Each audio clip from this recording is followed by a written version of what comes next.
Hey guys, Jesse Becker, CPA at Keystone Tax. Just got out of a meeting with a prospective client that is looking to move over to Keystone Tax, and they had some questions for me, but I think they were a little bit lost as to what kind of questions should I ask or what should I be looking for in finding a new tax preparer or CPA.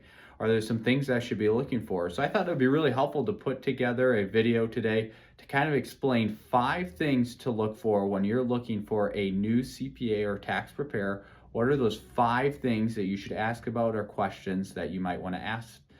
So the first question or area that I would always recommend people look into or research before finding a tax preparer is the qualifications. And those start with the designations like a CPA or an enrolled agent. So what those 2 designations stand for is CPAs are certified public accountants. So that's myself. That's the highest standard or highest certification that a tax preparer or accountant can earn. By no means do you need a designation like this to prepare tax returns. This is just an educational standard that you have to pass exams to be able to get and have enough experience and education in the space to be able to consider yourself as a CPA. CPAs also have to keep their license active with the state or multiple states that they're with. Like myself, I'm licensed in Michigan and Wisconsin, as well as CPAs actually have certified or continuing education that they have to continue to keep up. So CE, as you might hear it, they have a pretty rigorous schedule that has to be maintained there. Enrolled agents, it's a little bit easier, less hard of an exam, and the education requirements and experience requirements are a little bit lighter. That one is given out by the IRS, so that's another qualification that I would ask on. Again, not necessarily required to prepare tax returns. It's really more just an education standard. Might be a little bit biased, but I always recommend working with a CPA if you're looking for a little bit higher education standard, but by all means, there are plenty of really wonderful qualified tax preparers that are enrolled agents or have a different designation or maybe none at all. Another one that I always like to recommend people ask about is the experience in the particular tax area.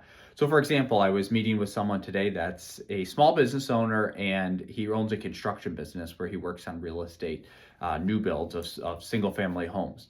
I think it's really important that your tax preparer or consultant has an expertise in a few different areas, whether it's real estate, small business ownership, retirement, or even you can get industry specific. Like for example, farming has a lot of tax code related to it. And that's frankly way too complicated if that's just one of the many areas that you specialize in. I personally don't specialize in farm taxes because that gets way too complicated and it's a whole chunk of IRS tax code that you would have to be very proficient in to know that really well. So personally, I don't do farm taxes because I think it takes a farm tax specialist to work with them. So ask your potential tax preparer or advisor what their experience is in your industry and see if they have experience or if they might know of someone that would be better qualified to serve you.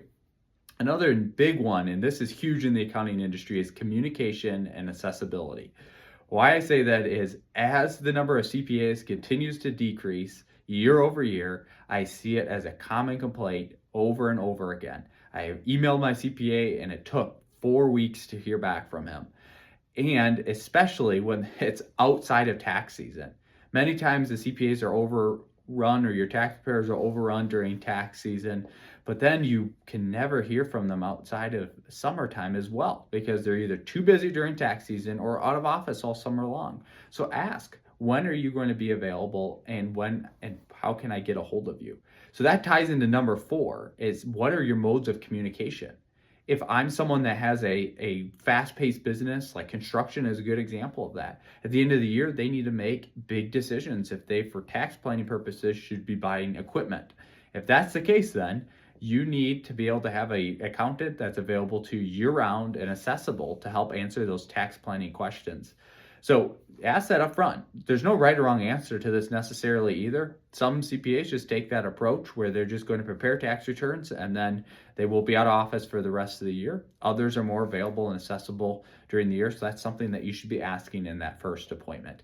And lastly, fee structure. This is obviously the top question that most people ask, but it's important that you ask and get a good understanding of it. Really, in accounting, there's 2 main types of fees or billing structure types. One is fixed fee. That's the model that Keystone Tax employs. And that's a fixed fee no matter within reason, no matter how much consulting you need throughout the year, whether it's phone calls, texts, or emails, or consulting meetings, that's built into the fee that you pay when your tax return is prepared.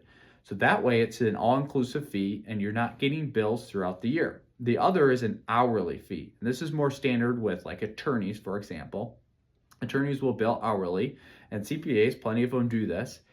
The harder part with the hourly rate and why Keystone Tax hasn't implemented that is it's a little bit more unknown in the sense that you don't necessarily know until you get your bill what it will cost. And sometimes people are a little bit gun shy to reach out to CPAs or accountants with tax questions throughout the year with an hourly rate because they know it will cost them more. That's why we've implemented the fixed fee billing at Keystone, knowing that that is a lot more approachable and you don't have to be worrying so much about bills throughout the year if you just have a one-off question that you want to run by your tax preparer. So those are the 5 main areas that I recommend people touch base with their potential new tax advisor or tax preparer if they're looking for one. I know that as a tax preparer, I go through a set of questions when I'm looking to onboard a new client, but really those are the 5 things that you should be asking of me if you're looking for a new tax preparer. And before I close out the video, I kind of want to highlight some areas that I think are good to look out for if you're looking for a new tax preparer. These are kind of some warning signs. One that I hear often is, well, my tax preparer has promised that he can lower my taxes, or he can come up with some ways to significantly lower my tax liability. Oftentimes that can be true if there are things being missed, but I see this very often. A CPA isn't someone that can, by going and working with a CPA or a professional tax preparer, can just magically lower your tax liability. Yes, we know some strategies that you might want to consider to help lower taxes, but I think it's super important that you understand that a tax preparer or a CPA just doesn't have some magic formula that lowers taxes automatically. If they are saying that and they can ultimately lower your tax liability, be sure they have some facts or some tax law that they're using to say, here's a strategy if you worked with me that I think you could implement and what that is. Don't let that fool you just in that first appointment saying, oh yes, if you work with me, you'll pay lower in taxes. Another thing to look out for is Google reviews. In today's world of Google reviews or references, reach out, do some online research and see if that person is actually credible and has prepared tax returns well for others around your area, or ask them for references. Also, don't let them be pushy in the sense that it's just a one size fits all. I mentioned this earlier in one of the areas that you should ask as far as industry experience. That's really important. And I know it's harder to find tax accountants today, but it's very important that you work with someone that understands your industry and work with someone that's willing to say, I honestly don't know the tax code and all the ramifications in your particular industry. I'm not an expert in that, so I won't be comfortable working with that. So watch out for someone that just can work in every single industry, has no limits, is looking or promising that they can cut taxes just magically by working with them. Those would be some warning signs. But ultimately, you have great benefits of working with a CPA if you're able to walk through these 5 areas and have a good understanding that by choosing a CPA, they can really be a partner alongside you, your business, or as you go into retirement or wherever you are in your tax journey, to have someone that's trusted that you can ask questions to, and that you have some confidence that knowing your tax return is being prepared in a professional manner. So definitely something to take some time to think through, but I would recommend writing these 5 areas down so that when you go into an appointment with a new tax preparer, you have some areas that you can ask them on and see if they're the right fit for you.